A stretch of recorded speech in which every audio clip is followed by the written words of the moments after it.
Welcome to the second part of my Gophin off with linked list series. In this video, first I'll do a recap of Go concepts from last video.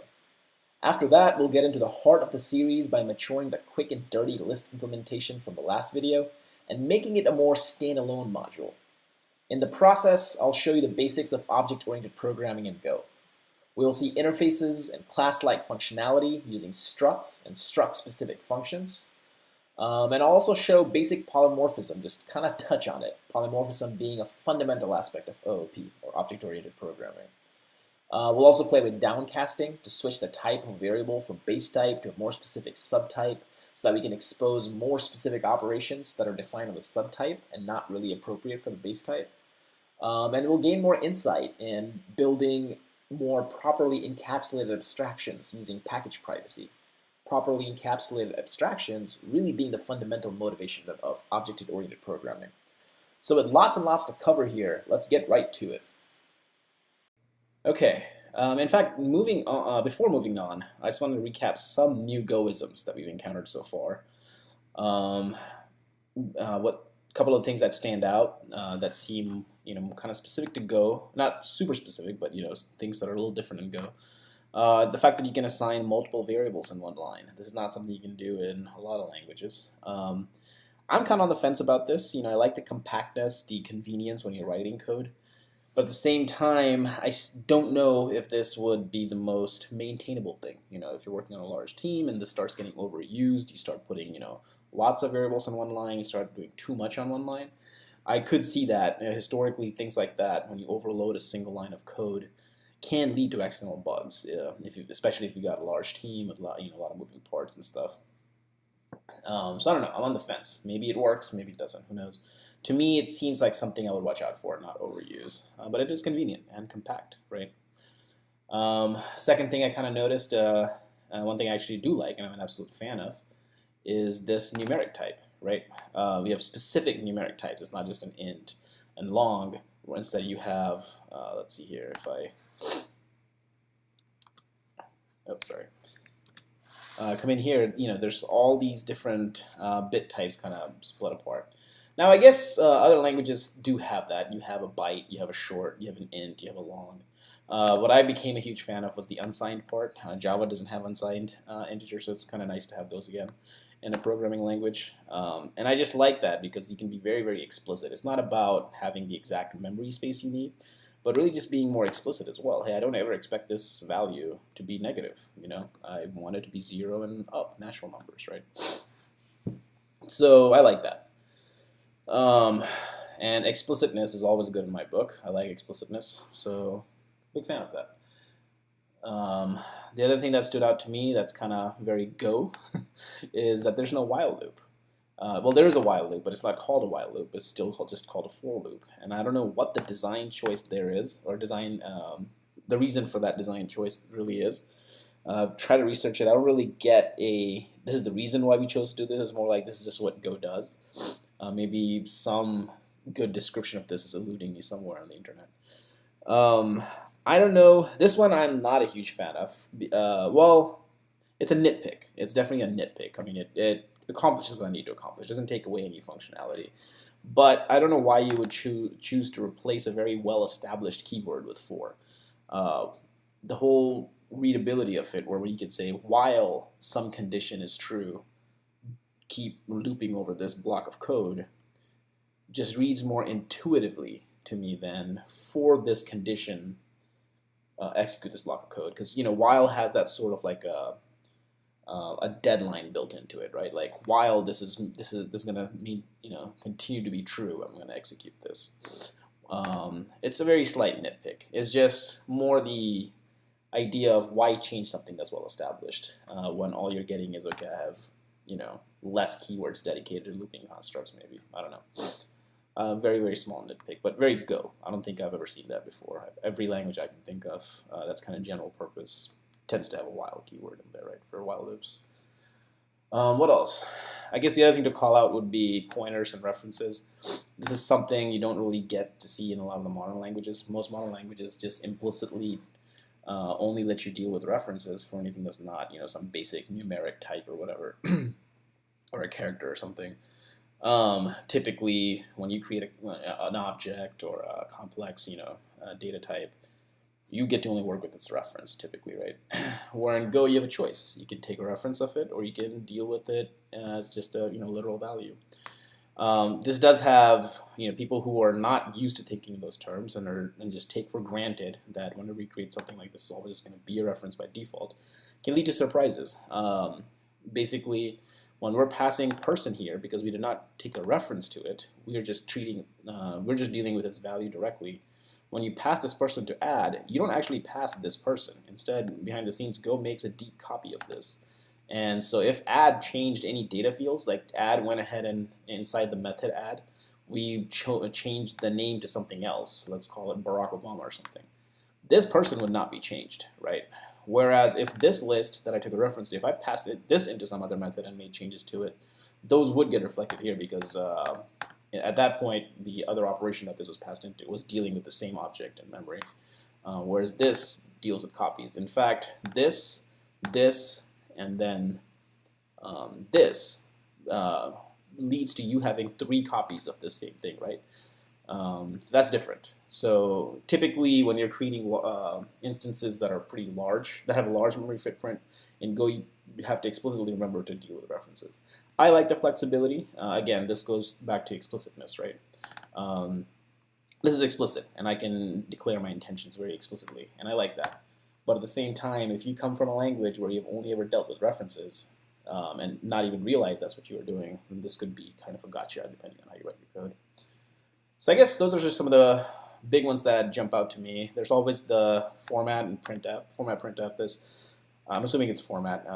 A lot of string formatting that's going on here. This is very, very basic. There's a lot more functionality that this printf offers. There's a lot more substitution variables here that you can use. You can print out the type of variable. You can format numeric type specific way. So there's a lot here that I'm not using, but it's cool stuff. So goes a lot about keeping things simple but yet highly functional. So and functional here being feature rich, right? So that's awesome stuff. I think I'm going to move on to now the next stage, which is let's start organizing our code. Okay, so we created this data structures folder, right? And so my intention is to treat code in here as library code, meaning no execution entry point. It's just something that gets used by other packages, other pieces of code. So let's go ahead and create some folders in here to really capture what I intend to do. This is not necessarily how I always work, but sometimes if I already know what I'm doing, it makes sense to just kind of put in the skeleton and then fill in the details. All right, so let's start doing that. So first of all, I want to move the linked list implementation, the really basic stuff I played around with here just to get my bearings, right? We'll start moving that implementation in here, but we'll also mature it quite a bit so that it's more complete linked list, right? So let's go ahead and create a folder for that, where we'll put all the basic linked list operations. And everything we do after that will kind of be building on top of this. And that's just a good way for me to start practicing, well, this is what encapsulation looks like in this language. This is how you can reuse code in this language and how friendly it is to do that kind of stuff. Okay. Second, as I've already hinted, I plan to build other data structures on top of this guy. So I'm going to build a queue and a stack structure because those are super simple to build once you have a good linked list implementation in place, especially a circle doubly linked list, right? So let's go ahead and create some folders for that. So we'll have a queue, and we'll have a stack, and we'll put code specific to that stuff in there. And having your code organized all around like this also gives you the opportunity, or gives me the opportunity to start playing around with the access control stuff I was talking about. When you have code completely in one file like this, there's no package privacy and things like that, right? Everything is visible to everything. But once we start structuring our code like this and have them depend on each other, everything depends on this linked list thing. Well, this thing can have private stuff that these guys can't see, and we can start playing around with those concepts and how that looks, right? Our driver can no longer have direct internal access. It'll have to use it like an external consumer. So we can play around with those ideas as well. So this is kind of the reason why when I play around with these things, I just start adding all this complexity right away. Okay, so we've got our queue and our stack. And then finally, I want to create a new concurrent folder in here, right? And this is because you'll have noticed, if you have done multi-threaded programming, the implementation of the list here is not thread safe, right? We need to start putting some guards in place so that code can be thread safe. But thread safety usually comes at a performance cost, right? Once you make a structure thread safe, typically it's going to be less performant. So if somebody's going to be just using single threaded context, why bother with thread safety if you know you're going to be in single threaded context? So they can just use thread unsafe stuff. When you need the concurrency, you need the safety in concurrency, then you can use what I have here. And this guy will just kind of, what I'll play around with. There's other ways to do this, but what I'll do is I'll just take the implementation here and make it thread safe by putting access controls around it. Another cool thing is all the hype in Go has really been around. Not all the hype, but a major part of the hype in Go has been about all the out-of-box multi-threading and concurrency features that it has, Go routines, and a lot of support for easily parallel processing implementation and stuff. So this will give us a good opportunity to play around with that as well, and see what concurrency primitives there are in Go. Okay, so I think that's a fairly good set of folders I want to take on as part of this effort in creating a linked list and building things on top of that. The only thing I'll add on top of these folders, and eventually we'll have files in those folders, but the only thing at this top level that I'll add is a base.go file. And this will be in data structures package, which is part of essentially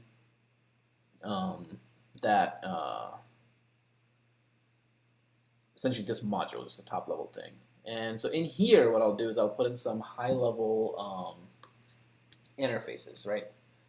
And this basically allows us to code to interfaces and keep only expose out, or as much as possible, try to expose out only high-level interfaces to external consumers. Keep the internal implementation details, internal state as private as much as possible.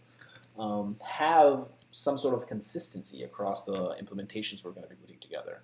If they all are guaranteed to fulfill the contract that we will kind of define here, then there's consistency across this. Things become more and more interchangeable, and you only go to a specific thing when you need its specific functionality. But the code you write can be easily switched over to use something else that's part of this package. Okay, and so those are just good design practices. So we'll put those things in this base.go file here, these high-level interfaces. And I'm going to go ahead and drop the circular doubly part. So the big interface I want to kind of capture here right now is this linked list interface, right? And I'm going to drop the circular doubly part because that's the only type of linked list I'm going to implement. So instead, I'll go ahead and capture that context in the comments. So linked list interface describing a circular doubly linked list, right? So interfaces just have a bunch of operations in them. They're there to kind of describe what an abstraction will do rather than implement it and give you state and stuff like that. So what do we want to bring in here? Well, we want to bring in size, right? We also want to bring in add, and I'll go with value. I was using data before, but let's go with value because usually you add some value in there, right? Before I move on, let's go ahead and define another interface here called iterator. So what is this? So you'll have noticed there was a get operation we implemented in our basic list, but that only retrieves a specific value when you know exactly where it is, right? You have to give it an offset or an index, and it'll go grab that from that location. But that's not really friendly when you have a collection, because typically when you have a collection, you want to kind of do things that apply to the entire collection, or you want to write some algorithms that find things in that collection when you don't really know exact indexes to the data that you're trying to grab. So you need any useful collection, you need to be able to iterate over. You need to traverse through its elements, right? So we'll expose that functionality through this interface, the iterator interface. And what a typical iterator interface we'll have a has next, which is kind of like can be used as your loop condition. So like as long as this thing has something that I can grab, keep grabbing things, right? And then a next, which will actually give you things. And we'll continue to use this interface thing, which is kind of like a mark to saying the value here could be any type. We don't know. We're trying to do things in a generic fashion. And I'll have comments about that later. So Go does not support generics. So I would not have done I do not write object in Java anymore, right? For something like this. In Java, we use generics. You would put in a parameter type in here, like t or something.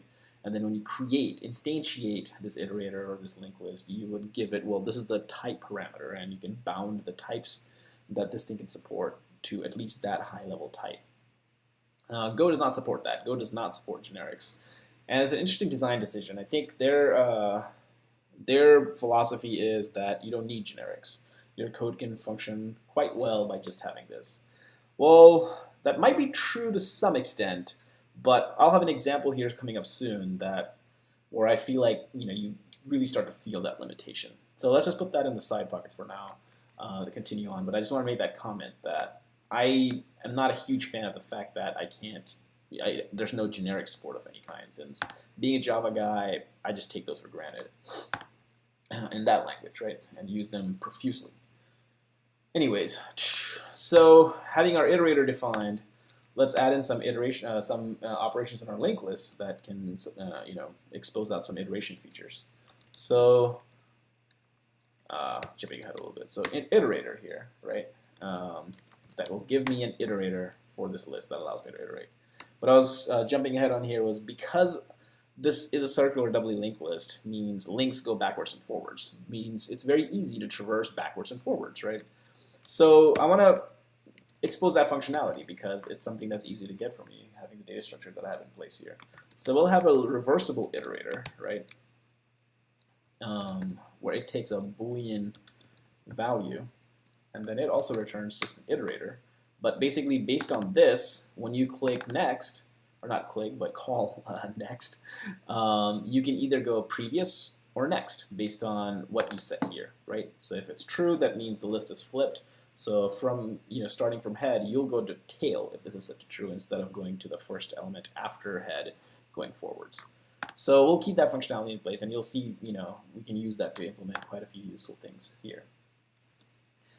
Next, I'll add a clear operation. This will just delete everything in the list and make it an empty list in one call.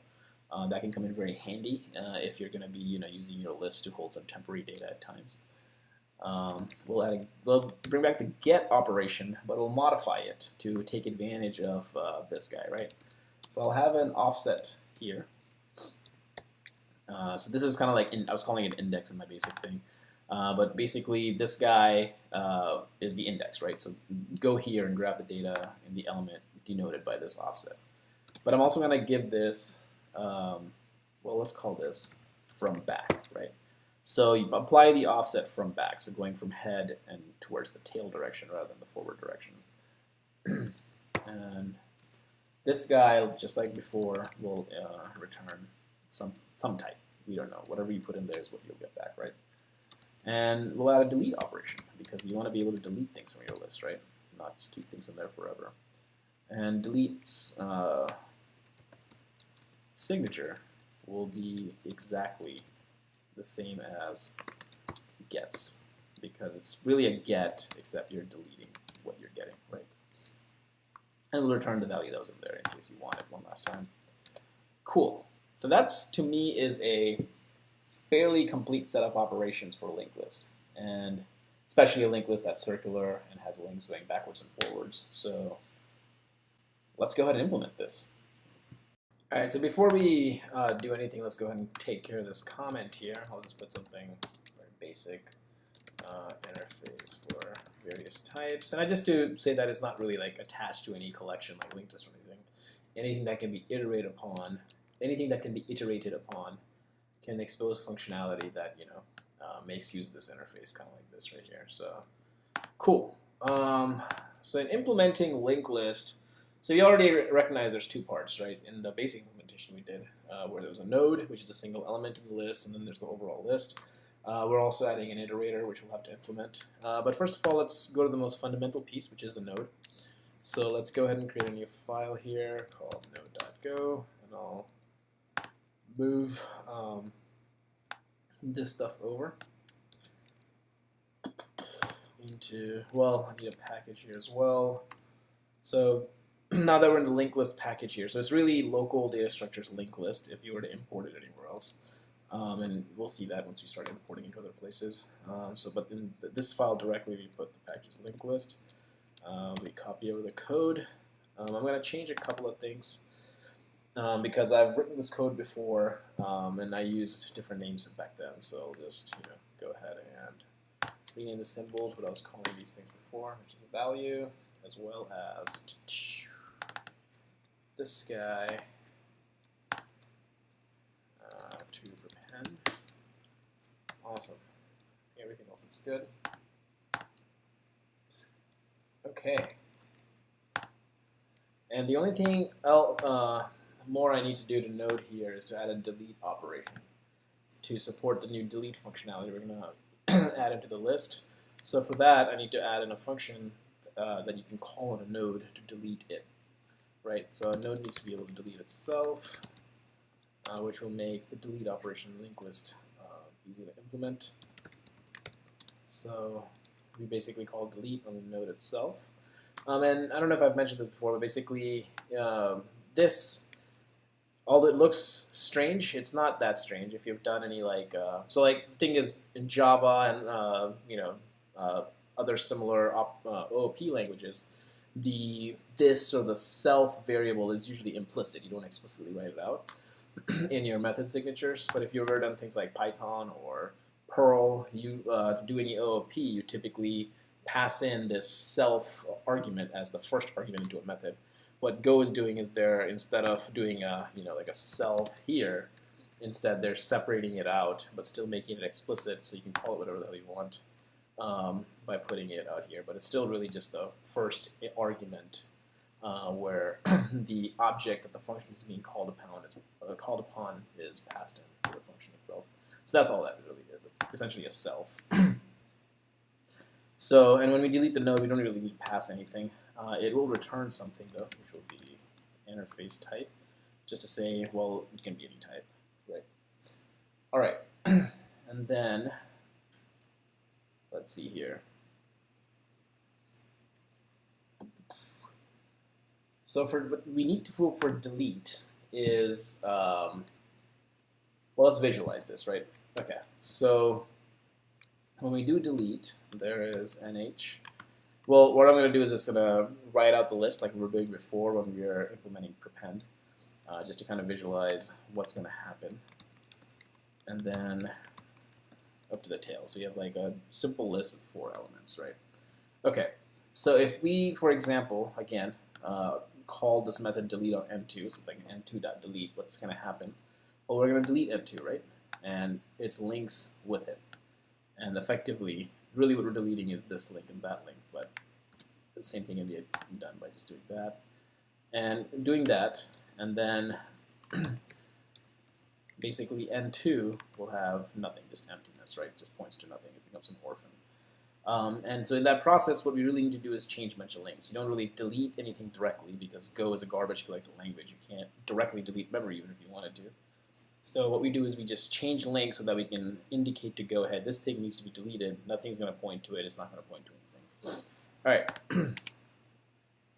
So let's do exactly that. We need to change the link for n1 so that its next now becomes the tail, which is really the previous of n2 needs to point to next of n2, and the next of n2's previous needs to point to n2's previous, right?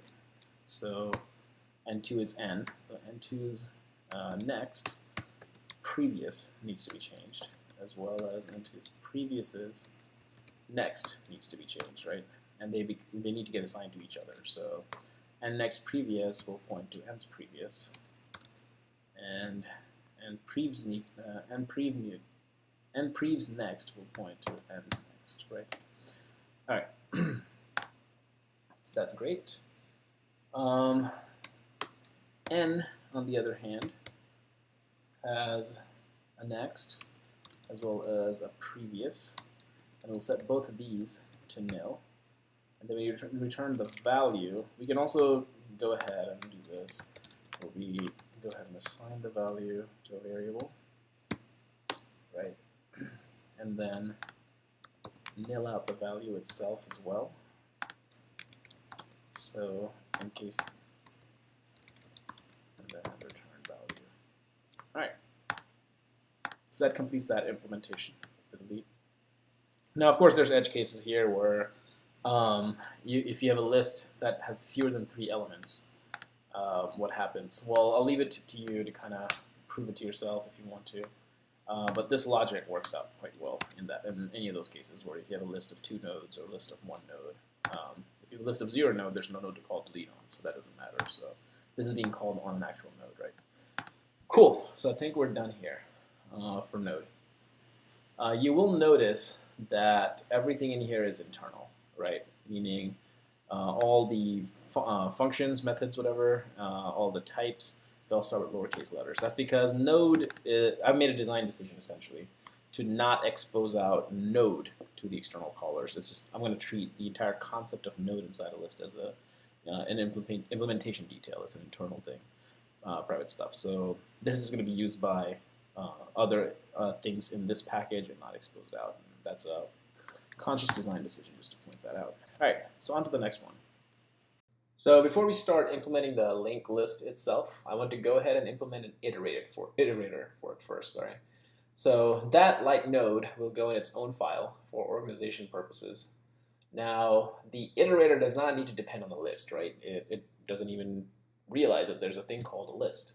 It just needs to depend on the node because it's going to basically go from head to the end node, and it just needs to be able to go to next or previous, all of that, right? So, and we're going to go ahead and put it in its own file for organization purposes, right? So let's go ahead and create a new file under linked list, and we'll call this guy linked list iterator.go. Okay. And again, this thing's going to be the same package. And so first, what do we need to do here? All right. So this is our first run-in with how to implement interfaces in Go, right? So if you remember, we have defined the interface for any kind of iterator in our module, and it basically has to have these 2 methods. So how do we implement an interface in Go? The short answer is you don't really implement it directly. You don't do it explicitly. Instead, Go uses duck typing, if you're familiar with that. Essentially, what it means is like if it looks like a duck, if it quacks like a duck, it's a duck, right? So that's the philosophy Go takes with implementing interfaces. As long as a struct has enough operations defined on it that the interface defines, it is said to have implemented that interface. There doesn't need to be, like in Java, there's an explicit, this class implements this interface, and only then can that class be said to be of the same, be a derivative of that interface, or a subtype of that interface. That's not the case in Go. As long as the functionality is there, Go will take it. So we don't need to have any references to this iterator at all in this file here.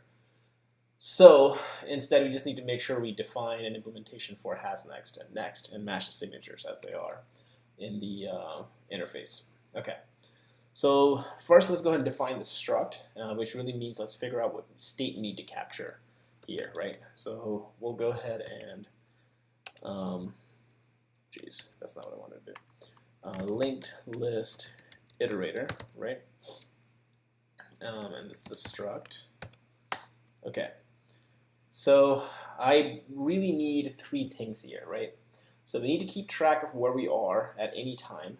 So which node is the next node, and instead of calling it next, I'll actually call it current, because that's the current node that the iterator is on, which will be returned as the next node to the caller.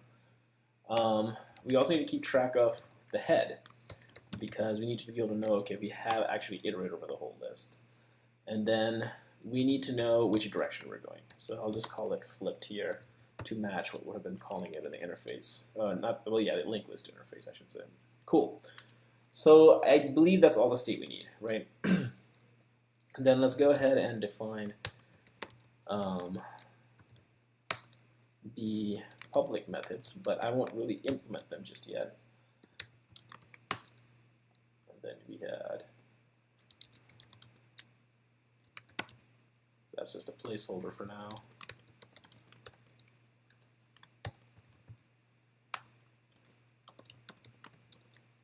And this needs to return generic type. Okay.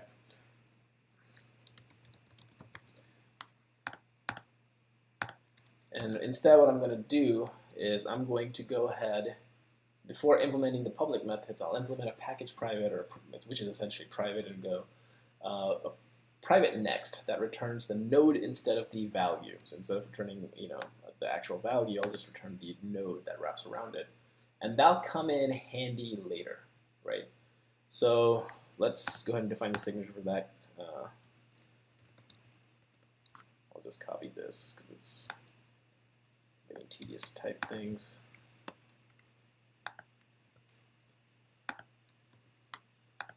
And then said you'll just go ahead and return a node here, right? Okay. And returning what's next is pretty easy. We'll just return current.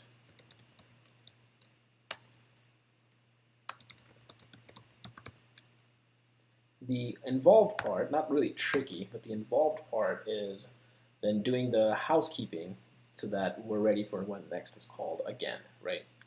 And so what we want to do there is make sure of two things, right? We need to keep track of which direction we're going so that when we increment to the next node, we go in the right direction. And we also need to make sure that the next node is not head, because we'll start at the head, so if we get to the head again, we've reached the end of the list, iteration is done. That's the design we'll have here. Okay. So I'm just going to go ahead and implement that exactly what I said.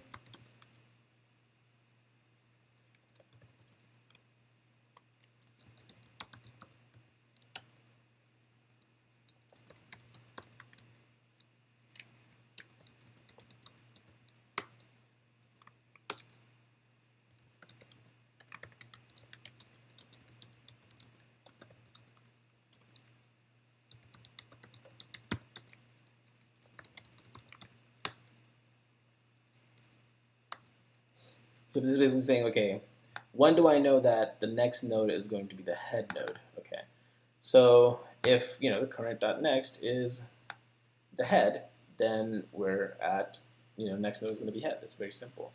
If for some reason I'm nil, meaning, and what that really just means is the list is empty, right? That just keeps track of an edge case for us. This part is, okay, what if I'm flipped though?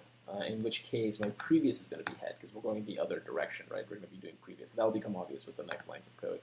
So we just keep track of both cases here, and then if next is head, then we say, and this is where we actually go ahead and increment to the next node because we're going to return the current down here, right?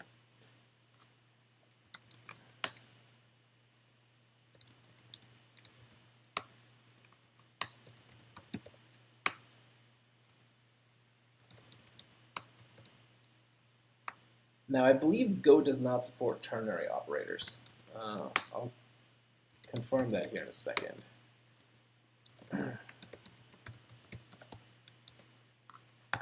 Because I would have really liked to use a ternary here. So all of this compiles, I think we should be good. But I could have just simply written it.current equals .flipped.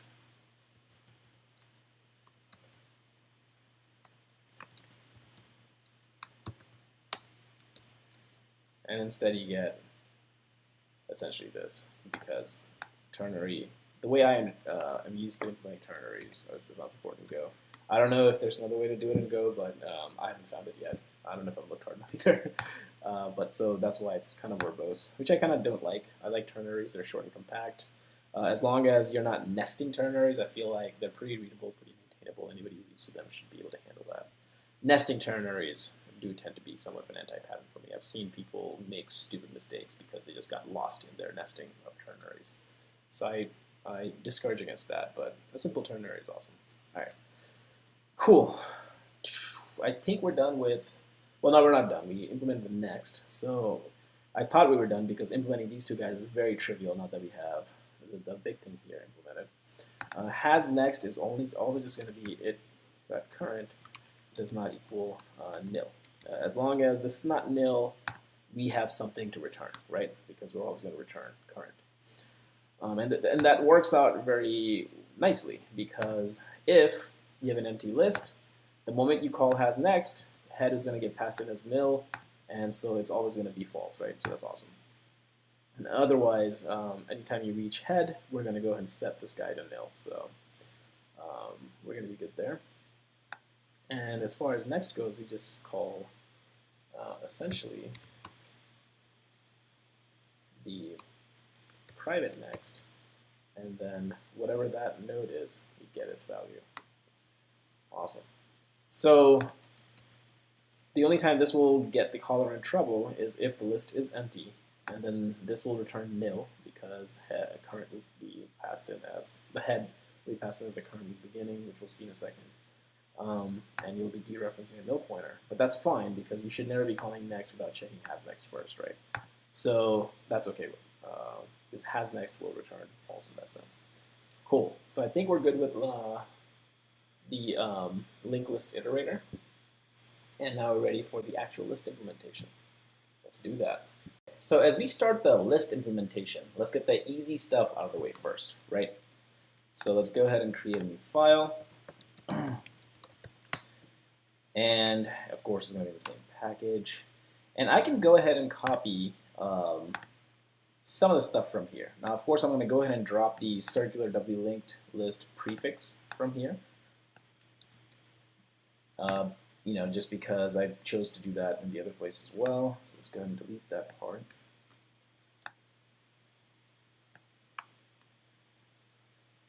All right. And then I'm going to go ahead and capture the skeleton here from essentially the interface that we defined earlier, right? Because we want to make sure to stay compatible with this so that whatever we implement here can be cast to this type, because that's kind of the goal here with this package, right? So let me go ahead and do that. Awesome. Skipped over the repetitive parts for y'all. The things to watch out for here are that, first of all, I imported the data structures package. Now, it's in the hierarchy, but technically it's a separate package. So even though this thing is really local data structures linked list, what this package is, all these files, you still have to import local data structures because that is a separate package. So we needed the iterator interface because this method, I don't want to return the internal abstraction here, which is the linked list iterator. So we'll return an instance of it later, but what I want to cast it as so that the caller really works with the interface itself and the methods defined on it, right? Okay. And this way I can also stay compatible here. So whatever I return here always has to be compatible with this interface. So I went ahead and imported that data structure. The other thing to kind of watch out for is that I went ahead and kept the implementation of size. It's simple. I'm not going to change it. It just works. We'll make sure we keep the value of this guy accurate, and it's an internal field, so we'll have complete control over it. There's no leakage there, and we'll make sure there is none when we're done with the implementation. Okay. So before I move on to the more complicated parts of this file, I'm going to go ahead and add one more easy kind of low-hanging fruit thing, but it's nice, and it's a good habit to get into in general. And I'll go ahead and create a create method. All right. That was repetitive, but not intentional. All right, let's create an empty linked list. So this is kind of a nicely controlled thing we expose out to the caller or the user of this linked list type, where they don't have to kind of worry about how to really initialize the struct. Just call this method and it'll return back an empty list, right? Okay. So, and let's go and create this implementation. So in this instance of create method for this guy, it's going to be a simple implementation, right? We're just going to return a pointer to this linked list, and we're going to make sure it's zeroed out. Now I'm going to go ahead and be explicit about my nil and 0, but if I left it out, it's the same thing because it just takes 0 values, and 0 value for any reference or pointer is nil, and the 0 value for any integer, I think numeric type in general is 0. But I'll go ahead and make that explicit here anyways, just to make sure I intended it. Now this here seems basic. They could have just initialized this, but by keeping things nice and controlled in this manner, if you want to do some initialization, you could do that in this method. So leave the guesswork out for your callers. If you want to overload this, you can have different create methods and stuff that take in different arguments and stuff like that. You could do that here too. All right. So I think we're good there. What this thing is essentially a constructor. Really, it's a factory method, but Golang doesn't have constructors, right, or destructors for that matter. So this really is the only option. Here you have to do something like a constructor, right? The other option is to directly instantiate the structure. This is not just my invention. Some people call this new, create. The context is well communicated with either of those names. New tends to be the more conventional name for a constructor. And you'll see that in a lot. I've been seeing that in a lot of other GitHub repos as well. So I think it's a well established pattern at this point. And it's a good pattern, right? It's a good habit to get into because the more you have your, callers, your consumers, your users, whatever, rely on well encapsulated abstractions, the safer and more intuitive your code becomes, right? So definitely a good habit to get into. Okay. So next we can quickly implement our iterator methods. These guys, reversible iterator and iterator. Since we've already done the heavy lifting somewhere else, all we really need to do is instantiate and configure this guy properly. Okay, so since we are basically relying on that, so what do we need to do? So we'll implement this guy first because it's the more general implementation, and this is going to be a convenience method essentially that kind of leverages this implementation, right? So in fact, let's just go ahead and do this guy. It's easier actually. So what we do here is just we call reversible iterator, and then we're just going to pass in false because the default iterator you don't want it flipped. You want to have it go forwards, right? This guy has to worry about the flipped argument here. So we'll go ahead and return linked list iterator. But we don't want to just return an empty struct here. We want to go ahead and pass in proper values, right? So what I'm going to define here is a head, right? And if we're going forward, meaning if we ignore this guy, so this just ends up being the list head, right? And this guy takes a current, let's go back to this guy real quickly. Current head and flipped, right?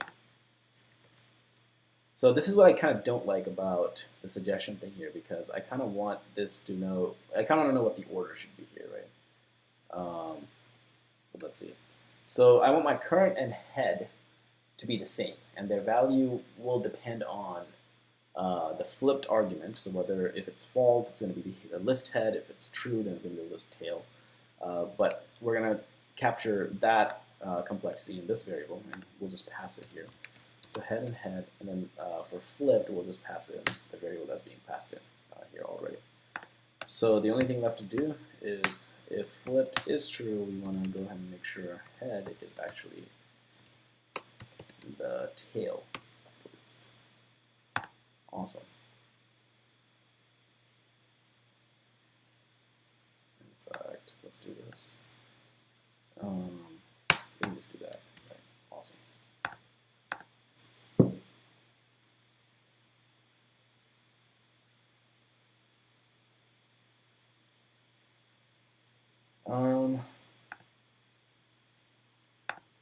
The only thing we want to actually put in here is a guard, right? So if head does not equal nil and flipped, then dereference it. Okay, perfect.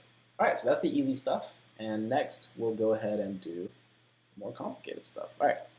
Okay, so before implementing the rest of the methods, I'll add 2 extra methods, not part of the general interface. One will be private, one will be public. And I'll go over the private one first because it's the most fundamental, as pretty much all the other methods will leverage its implementation. So the private one is get at offset, and it will give us the node at a given offset, just like the name suggests, right? So let's go ahead and implement that. Okay, so this implementation leverages the reversible iterator, which probably was obvious from the from-back argument there, right? And the implementation kind of writes itself because the reversible iterator is again doing the heavy lifting. Do notice this downcast and how that works in Golang. So basically, because the reversible iterator returns the general iterator type, which only has the public has next and next methods, but because we are within the package, we can actually leverage the private methods here because this is all internal, right? So in Golang, package private and private are the same thing. So we can downcast because we know we implemented this method and it's always going to return this type. So we can downcast it into that type and then basically use the private method we defined earlier to really get at the node rather than dealing only with the values here, right? Okay, and you'll also notice that I'm not using the has next check. I'm just calling next willy-nilly, right? And so I'm just doing that, and if the caller makes a mistake with the offset, they'll pay the price by getting smacked by a nil pointer dereference error. So, and I'm completely fine with that, right? Because they should know what they're doing. They shouldn't be asking for offset 32 when their list is only 3 elements long. That's on them. Because they have a lot of other features to kind of check what's my size. With the iterator, they know what, if they have next, all that stuff. So we'll let the caller make sure they use the abstraction intelligently because the way to do that is already exposed. Okay. So second, I'll add a public method, insert. And this method can insert data into a node positioned at the given offset, as long as the offset is positive and less than or equal to the list size. All right, so let's go ahead and implement that, and I'm going to come back here again to insert that method. Okay, so this method is long, probably the longest one we've done so far. But anyways, the first thing worth talking about is not all implementations of the general interface can support this operation, the insert, right? And because it's kind of tied to order, because not all implementations at linked list will guarantee that whichever order you inserted things in or whatever index you inserted things in, that's where the list will actually store it long term. Not all collections can guarantee order, and we'll see that when we start doing a sorted linked list later, where on every insert, the list makes sure that the value actually gets placed in a sorted place, so that every time you go retrieve things, you always see the list in a sorted manner that's different than how elements are actually inserted. For example, things are always maintained in alphabetical order or something like that, right? So because not all implementations that we want to be able to create for this guy can support that operation, I didn't include it here. I mean, another thing we could have done is we can include insert, but then just kind of throw like a not supported exception or something. You'll see that a lot in Java and some other languages. So you can go to, I mean, it really depends on what the design calls for. Here I chose to make sure, the abstraction is kind of the same. So basically every method tends to work given, what the interface wants it to support. And then anything specific is only exposed for that specific implementation. And that also kind of shows that, Go does allow casting of the object to different types, so that functionality declared for the type is kind of what's visible and accessible at at any given time. Some languages, as long as the object you have in hand has a method, it'll always resolve. In Go, if you called insert while the variable was of this type, then it would be a syntax error, right? And that's similar to Java and some of the other kind of more strongly typed languages. And we kind of saw that earlier here, where basically when we wanted to use this method, which has the added caveat that it's actually package private. So, but putting that aside, when we wanted to use this method, which is not defined for the base iterator, the general interface, no, it's only defined for this guy, this implementation of that interface, we had to go downcast it. So we'll have to do similar things here. We'll have to make sure this method is called on a variable that's of at least this type or its subtypes. Otherwise, there's going to be a syntax error. All right, so I probably have beaten that dead horse now. So let's move on. All right, so what's next? So let's just go ahead and go through the implementation of insert. What I really do here. So there's two cases. The cases are similar to add that we implemented earlier in this quick and dirty list we did. You basically had two cases here where either the list is empty or it's not. We kind of captured it a little differently here. Here we're using offset is equal to 0 and the list size is equal to 0 because the caller can pass in a random offset. It doesn't always go to the tail like it did here, but it can go anywhere in the list, right? The data that they're passing in. So we want to make sure when we enter this case that the caller did mean to put it at element 0 and the list is empty. So if they said offset 32 on an empty list, then we actually push them into this path so that they can fall here and end up in a panic or something like that because they're trying to dereference a nil pointer because they don't know what they're doing. All right, so that's an edge case. Let's putting that aside. The overall cases here are the high-level cases here. Essentially, the list is empty, so we basically create the head and have the head point to itself in all directions.